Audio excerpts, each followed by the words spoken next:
Ooh, it's spooky Halloween season, and it's my favorite time of year. Today, I'm painting up some spooky Warhammer offerings that have just been recently released. It's the Lord Vitriolic and the High Falconer Felgryn. Let's dive in. I'm starting off by giving both models a spooky white prime. It's just a regular white prime all over, but I want to make sure that they're the brightest they can possibly be because I'm going to be adding a lot of glowing colors and some grimdark kind of gritty browns and blacks. I'm going to be starting with Felgryn, and because he's part of the Flesh Eater Court, I'm going to be kind of recreating that blue, undead, ghoulish skin with some Thunderhawk blue as the main base. I'm not too worried about being super clean at this stage, but I'm just trying to keep within certain areas. I don't want to overpaint too much. He's covered in a lot of furs and leathers, so I'm starting this with some Skeleton Horde contrast paint. This is going to do most of the work for me and just kind of fall into those recesses and help outline those sections that may be a little bit harder to see. For the skirt, I'm using dark wood, and I'm also kind of overlapping this onto the belt. I figured it's all kind of dark brown. And then for the hat, I'm also using this dark wood as well. I'm sticking fairly close to the box art, but I'm just deviating in certain areas just to kind of add my own flair to it. For the tree trunk, I'm going for like an old burnt tree that he's kind of leaning on. So for this, I'm using Ratling Grime. And this is mostly black with a tiny little bit of brown in it. Again, contrast paint's great for like a lot of complex sculpt and relief so that it fills into those gaps. I'm using the scariest color of all, Princess Pink here, and I'm using it on his kind of falcon glove and any of these kind of gory sections that are hanging off of the tree, off of his bag. I will be darkening this down, don't worry, this isn't the final color, but it gives me a nice base to build off of. For the bats, I'm using hardened leather, and I'm giving them an all-over coat for right now. I will be doing a lot more to these bats later on, but for the initial kind of shade, this is a great way of getting my base tones in without having to paint thick paint on there and just wait for it to dry. He also comes with a little bat guy that it is on a separate base, so I'm doing this exact same thing here. Once those are dry, I'm using some orc skin for his friend hanging off of his belt.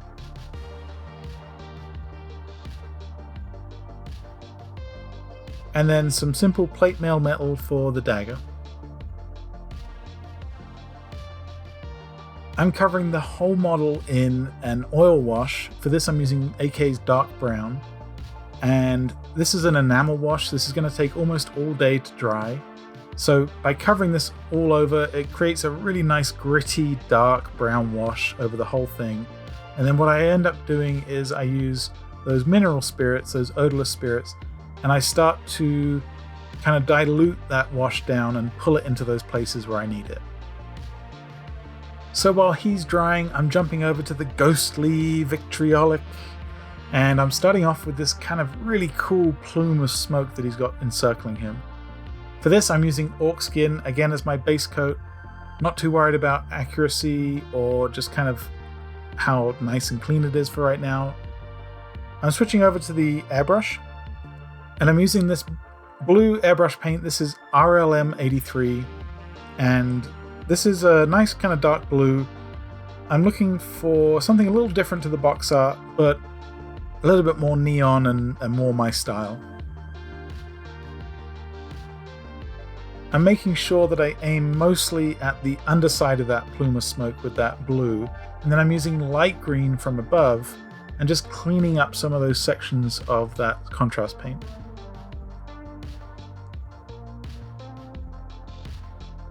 I'm slowly introducing some green sky, and again just doing small little puffs of airbrush right here, You could totally do this with dry brushing. It might take you a little bit longer and it wouldn't be as kind of smooth, but you'd get the same effect.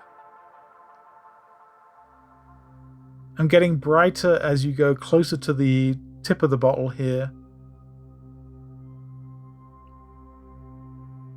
And then finally, I'm mixing in some titanium white and just doing a very, very small burst of this white just on the smallest bits of these clouds. Once I'm happy with that, I'm switching over to the Ghostly Glow, which is a Briar Queen Chill contrast paint. This is a really nice, simple, quick application, one coat, and it works really well for this kind of ghostly bone color.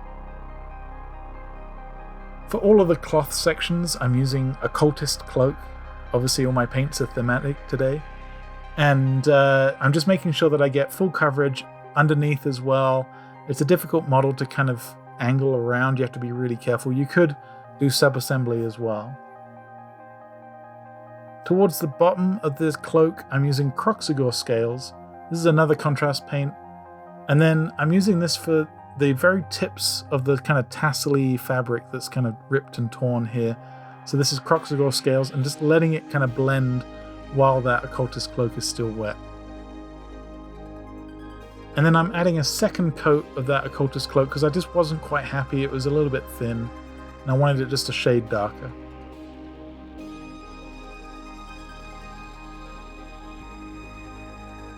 I revisited the plumes of smoke with some fluorescent. This is a Vallejo fluorescent yellow. And this really helped to kind of punch up that green that I was looking for. The nice thing is that the white underneath is still like kind of relevant. It's just extra bright. For all of the metal sections, I'm using a plate mail metal. And I'm making sure to get that sickle as well. And then for the wooden kind of shelf that he's got on his back, I'm using that dark wood. Again, this works really well with that white undercoat. For the extra pieces of metal on that shelf, I'm using Necro Gold. This just helps to add just a small amount of variation to the metallics.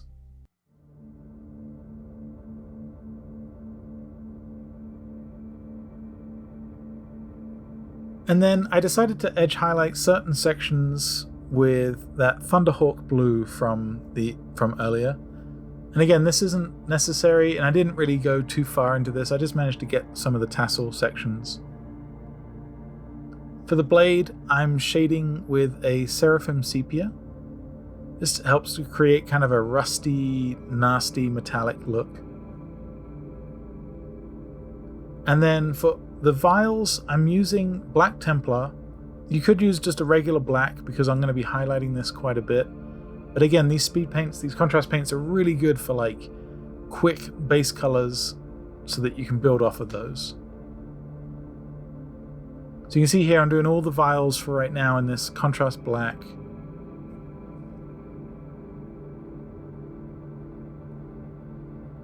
Once those have dried, I then went back in with those fluorescent greens and started to kind of sort of replicate the box art as close as I could. I'm kind of creating a halfway full vial, getting brighter towards that water line. I'm just mixing into white into that green and just kind of getting smaller and smaller as I get close to the top of that bottle there.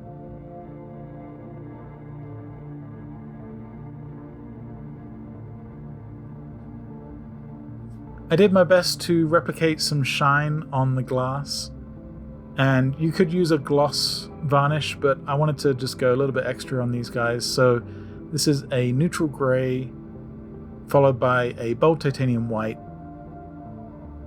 and I'm just adding some very, very sketchy kind of reflections here.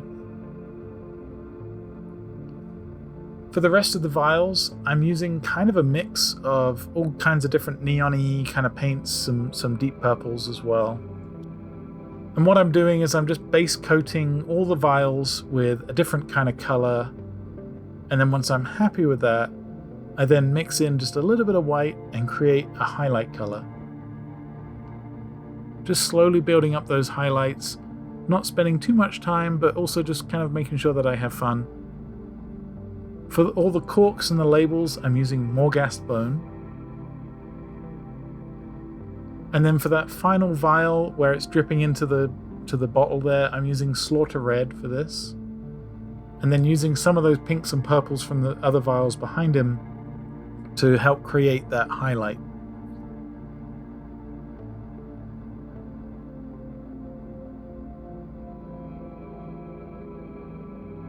I'm adding a few drops of black wash into his eye sockets. This just helps kind of darken that overall look.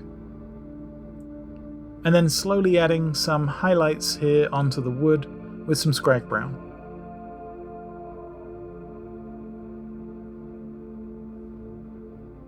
I watered down the Skrag brown quite a lot and then used this as almost like a rust kind of color on the sickle itself and then on that kind of cage around his face.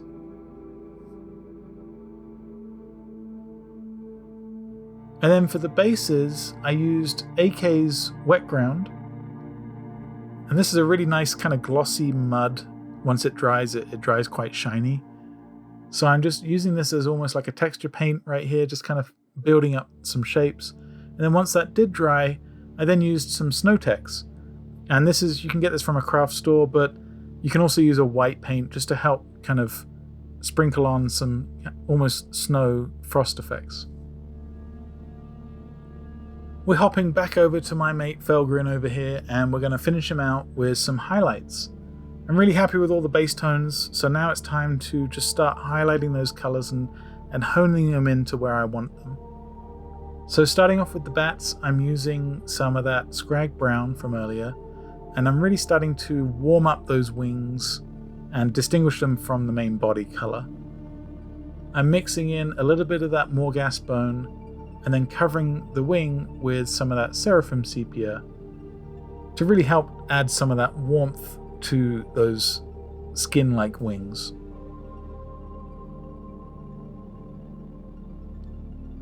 For the hair, I'm using a mixture of the kind of light grey and the pure white, and I'm just adding some very, very scruffy highlights here. I really like the way that the wash has kind of added a grit to the overall model, so I'm not trying to cover up too much of that. I'm keeping all of the white to the kind of tips of the hair. And then for the glove, I went back in with the hardened leather speed paint and added this on top, and then I used a damp brush to kind of blend between the two colors.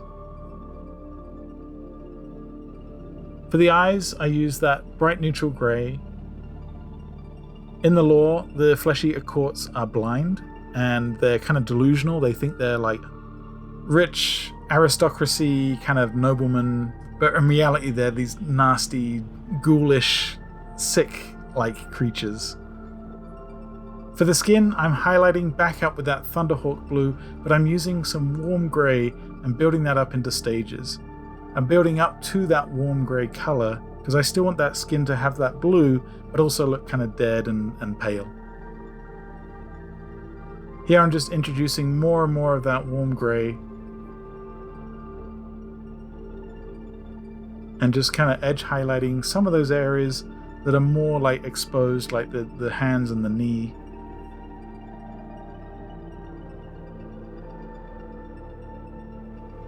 This is a kind of a time-consuming process, but it's totally worth it when you get to see all those layers kind of blend together. For the mouth, I'm using a Slaughter Red and just making sure I get those gums.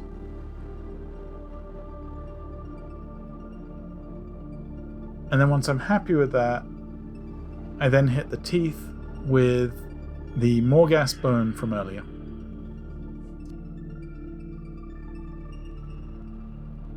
I decided to darken some of the fur behind his head, so I'm using Ratling Grime again and just doing a very, very thin layer.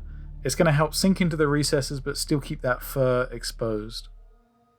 And then that same color I'm then using on the kind of the bones in between the wings here, the kind of fingers. Just a very quick coat of the contrast paint on top. For the ear, I'm using a mixture of that Princess Pink and Hardened Leather. I mixed it up in the palette and then placed it, and it created like this kind of peach color. And then for all of those really gnarly exposed bones, I'm using the Morghast bone. I've decided to hit those areas of gore with some Slaughter Red, and I'm not worried about being too clean. I think some overspill is really thematic with some of the blood and things. It's a little bit too bright, so what I ended up doing was taking a damp brush here and just kind of wicking away and exposing some of that pink from underneath.